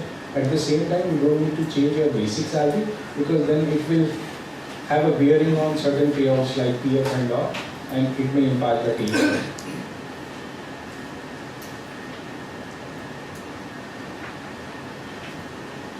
So we were talking about the general provisions, but there is a multitude of offences and penalties which has been prescribed. The numbers have increased for period of limitations perspective, as we discussed for PF.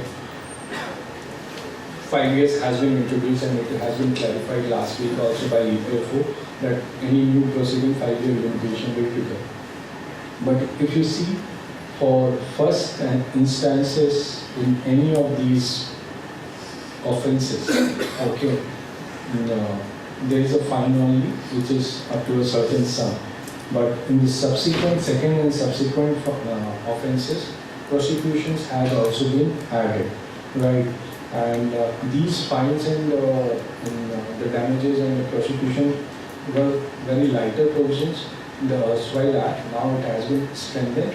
But at the same time, the intent is, as we discussed, the concept of inspector cum facilitator.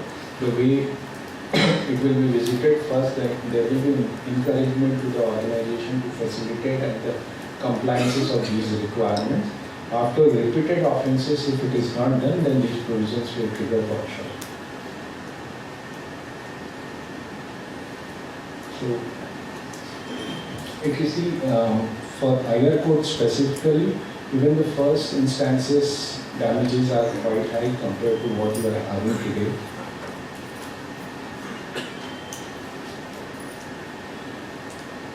So again, OSH code which talks about say issuance of appointment letter, right, for the existing employees also, right. So that is where the residual clause will also trigger non-compliance of any other provisions which goes up to 1 lakh, right. Now we were just discussing on the appointment letter. So there is no format which has been given, and some of these will come again in the rules, because the draft rules, as we discussed, it will be reissued, it will be up for the public consultation for 45 days, and then the final rules will be issued by the central government. Again, similar mechanism may apply for the state rules also, while as we saw earlier from state rules perspective, most of the states have come out with the draft rules barring 1 or 2 states, right? I'll just go back to earlier slide for just to recap that one from the state rules perspective.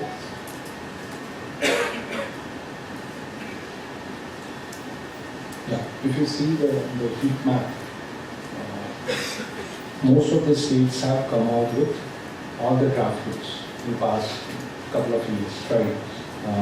And only 1 or 2 states which are pending for either of the rules. Otherwise, all the states have issued the draft rules. Now, once the central government comes out with the draft rules again, state may also come out with the draft rules, or they may continue with the same version, and then the final rules may be issued at later point of time.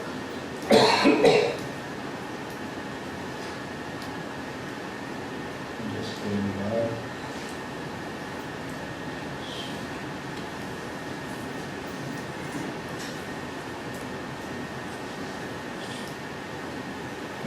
So we were there on the format of appointments letter. So if you see, while there is no specific format, these are the contents which has to go in the appointment letter, and it has to be issued for the existing employees also within the 3 months. That is the timeline which has been given. Now some of the call-outs which was not there earlier is say Aadhaar number, LIN number, UAN number. Typically in practice, these were not mentioned in the appointment letter. Some of these were mentioned in the pay slips, UAN number and all. But these are the things which will have to be updated in the appointment letter when it is to be issued to the employees, even for the existing employees also. And the LIN number of the organization has to be quoted, so they may have to apply for these LIN numbers. So that is something which you have to keep a watch. The second one, as we were discussing, the standing order.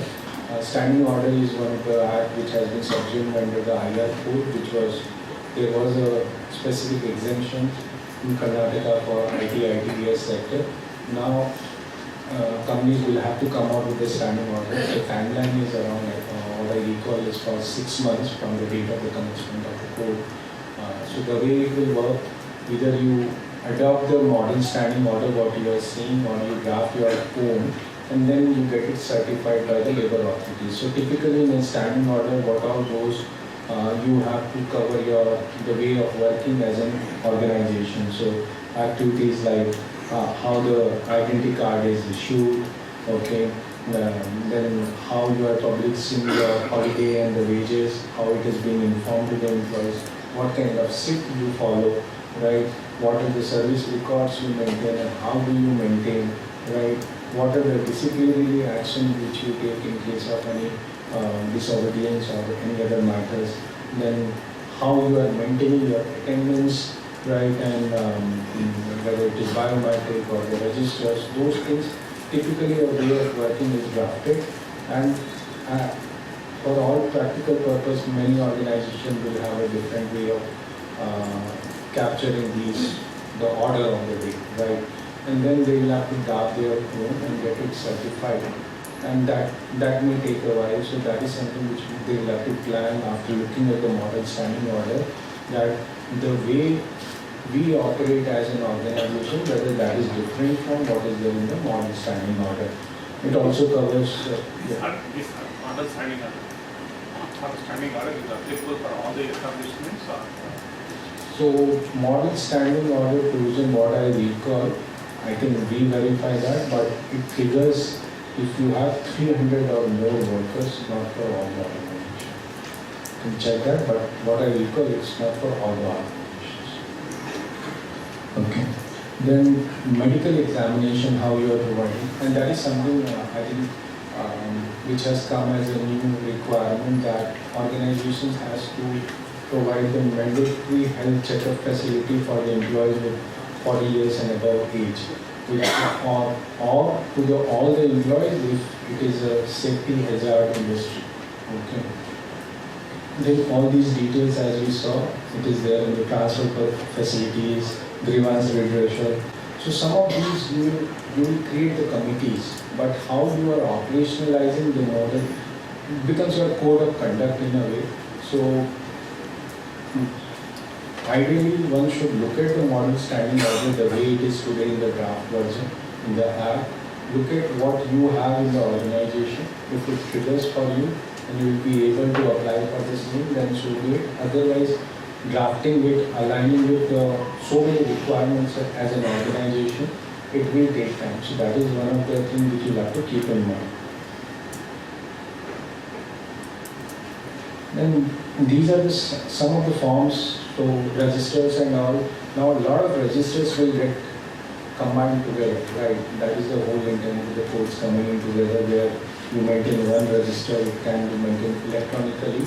Now, whether there will be a particular format of the electronic maintenance of these registers, we'll have to see that these requirements has not triggered immediately, as I mentioned earlier. The way we will have to read it on 21st November, codes came, right? There are certain sections which does not have bearing on rules. Those become effective immediately. Sections like definition of wages, payout of gratuity, they do not have any bearing on the rules. But any sections which has got a bearing on the rules, and some of these forms and all, they are flowing from the rules, because typically you won't have sections prescribing the forms. Forms will always be there in the rules, right? And the procedural requirement and the compliance requirement, those are there in the rules. So those are not effective immediately. We'll have to wait for the final rules to come in. And this is the one which we were discussing under the Payment of Wages Act, which has been subsumed under the Code on Wages. Similar provision was there earlier, as I mentioned, Payment of Wages Act, where your maximum permissible deduction is 50%, right? It was earlier there only for those who are drawing less than 24K. Now that limit has gone away. So if you see this list, it covers all quite a bit possible deductions, taxes which you will recover, then any taxes is there in the point H, then whatever advance you are giving, if you are recovering that, then provident fund contributions, those also put together, it should not go beyond 50%.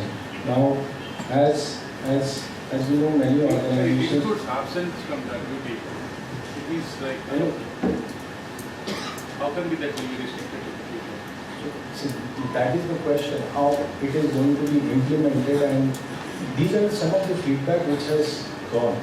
Now these are not effective immediately once we see the final rules. So this, then the full and final settlement within 2 days.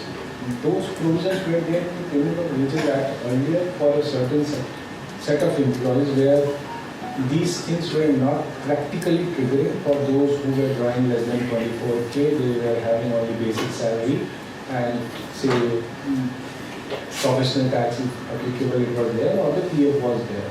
In case of ASIC recovery was there, taxes was not there at all. Okay.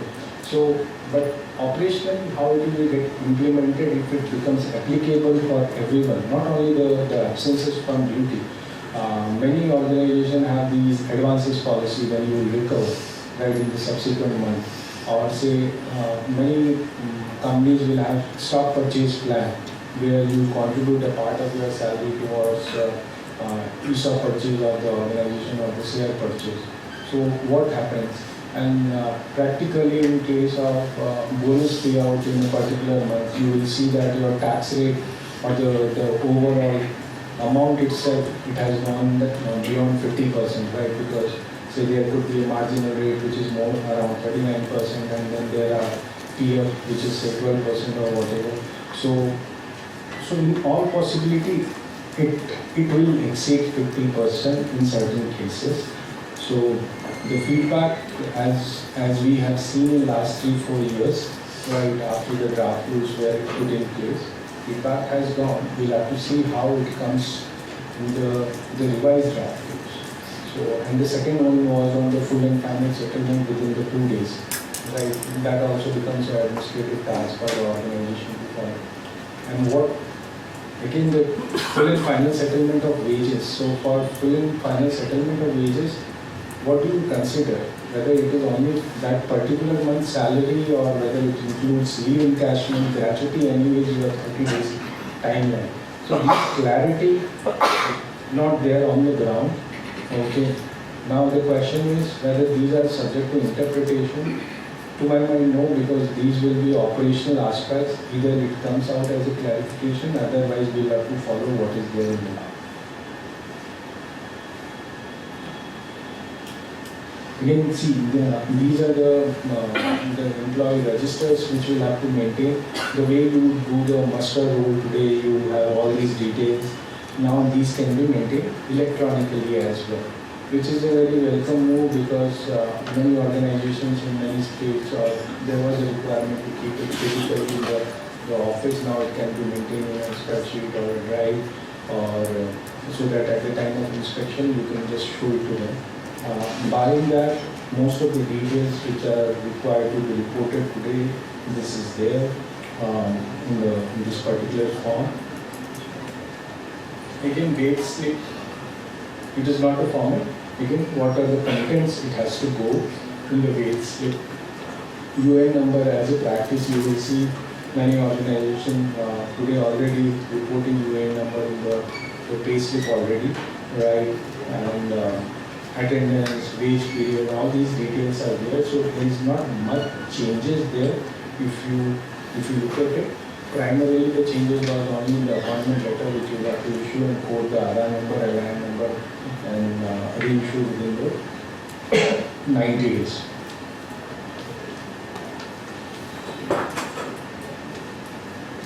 So you have to summarize from an employer perspective some of the key actions which they have to take, because this is a journey. The journey we have seen at the time of GST, if we have to put it, because that was also a concurrent topic and the states were involved, center was involved, and things got evolved over a period of time. So first and foremost is look at the provisions which are becoming effective immediately from 21st November. Provisions like definition of wages, gratuity payout, payment settlement timelines which you will have to do by 7th of the subsequent month, full and final settlement 2 days. It is effective, so I'm just calling that out. So how it will impact your financials? One is, as we discussed, it will impact your gratuity approvals, leave encashment approvals. Then whether there are any processes has to change from a payroll or the HR policies perspective, because now you'll have to run one more payroll run for those who are joining after a cutoff date, because you need to ensure that everyone gets salary by 7th of the subsequent month. So these has to be done. And then as we saw that there are certain provisions which is applicable only to the workers, certain provisions not applicable to non-workers. So companies will have to do the workforce categorization. How many employees are falling to the workers category? As we saw the definition, those who are not there, the administrative, managerial, or the supervisory role. How do you define that? Whether who is a supervisor or not? Whether someone who is supervising a person or supervising a job or supervising a vendor or supervising a contract worker. So these will lead to certain interpretation in days to come. But these are the exercises you will have to be ready so that once the draft rules comes out and the final rules comes out in the next 3 months, you don't start working around after that, because then it will be effective immediately. And draft rules are there already in public domain. While it will be reissued, it may not be overhauled, right? It may be reissued with certain tweaks and changes. The draft rules are already there with us, so we should refer that when we look at some of these aspects. Again, as I mentioned, from a contract employee perspective, there is an impact where you are not permitted to engage in a core business. Now, there are certain exceptions that has been given, whether it will have a bearing on the business model, whether the business stakeholders has to be informed that these are the compliance requirement has come where we cannot involve the contract work for this particular core work, or whether an alignment is required. Then these are some few things which we'll have to do immediately. Then the medium term, which I would like to say 2-3 months exercise, which will come after the draft rules are published, because then you will get more clarity in terms of the compliances requirements, the forms, the filing, the registers, some of these overtime clarifications. So that time you will have to update your HR policies, standing order as we discussed, and it will have a bearing on your ITS systems, right? The way your HRMS say, the way you are defining wages. One is technical, but you will have to enable in the system also, right? HRMS, how you will define the full and final settlement within 2 days. All these logics will have to be built in the payroll system and the HRMS system. How do you ensure that person who is resigning today, the full and final the relieving process gets started from the date of resignation, not on the final date. And that leads to the delay of settlement. So these are the things companies will have to work out, right? From a talent acquisitions perspective, the appointment letter format has to change, right? And even for the existing employees, you'll have to do. Then the way your contract arrangement with the contractors are there, because now contractors continue to be principal employer, right? But since their obligation will increase with respect to the gratuity, ESIC, some of the costs, how it is passed to the principal employer, it is good to revisit the agreement with the contractor. So these are the activities from employer's perspective.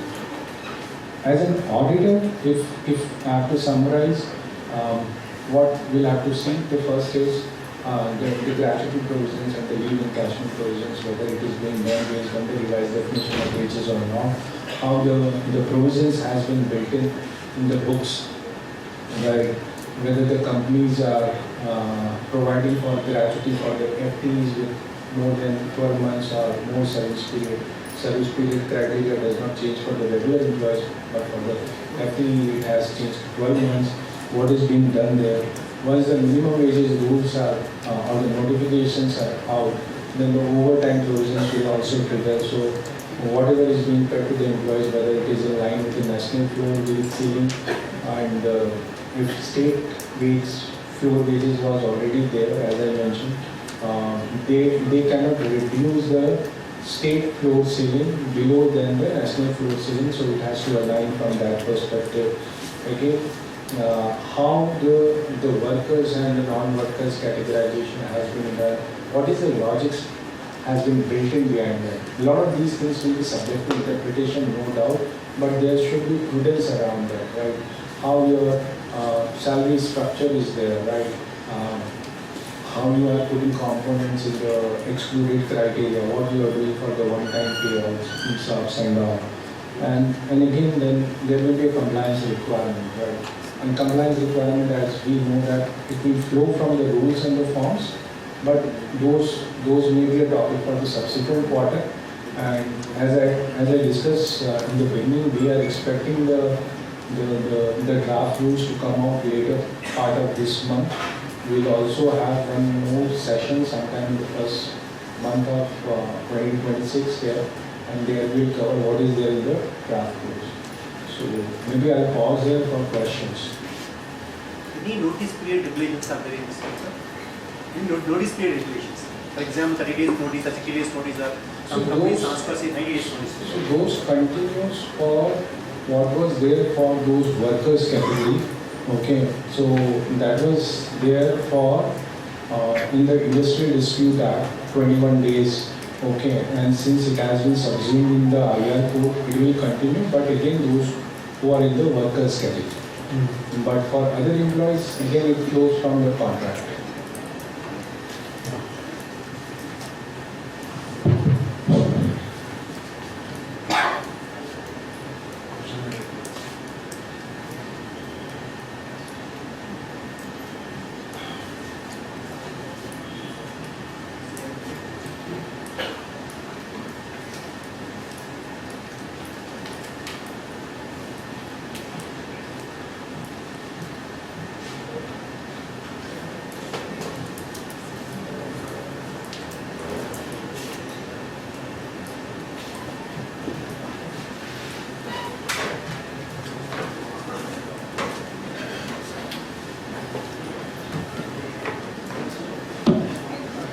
I have no more questions, so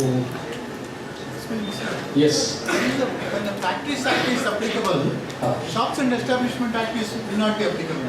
Yeah. So, Shops and Establishment Act has not been subsumed in any of the codes. Factories Act has been subsumed under the OSH code. So now you will have to read both the codes and the Shops and Establishment Act, whichever is the beneficial from a employee perspective, will have to keep that in mind. So shops and establishment continues to be applicable to you as an organization if you are a non-factory setup.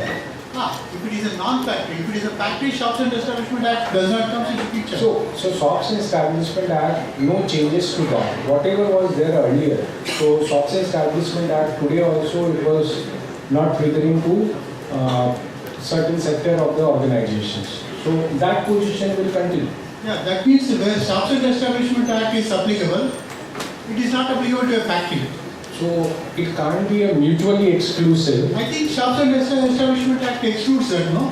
No, what I am saying, OSH code, right, which has subsumed now Factories Act, okay, and OSH code now does not require to have a particular kind of an industry to be applicable. Okay, so OSH code will also be applicable to a service sector, for example. So, and Shops and Establishment Act also is applicable to a service sector, normal organization, non-factory setup, for example. Okay, so in those organizations, both the code and the SME will be applicable.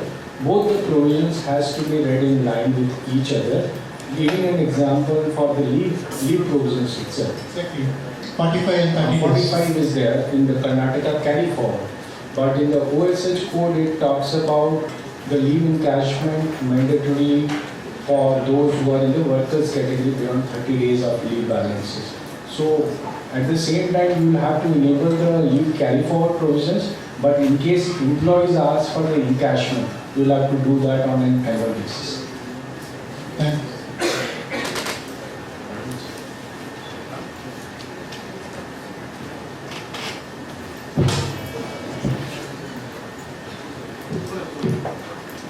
Thank you, sir, for the wonderful session. On behalf of Manning and members of Bangalore branch and members present here, I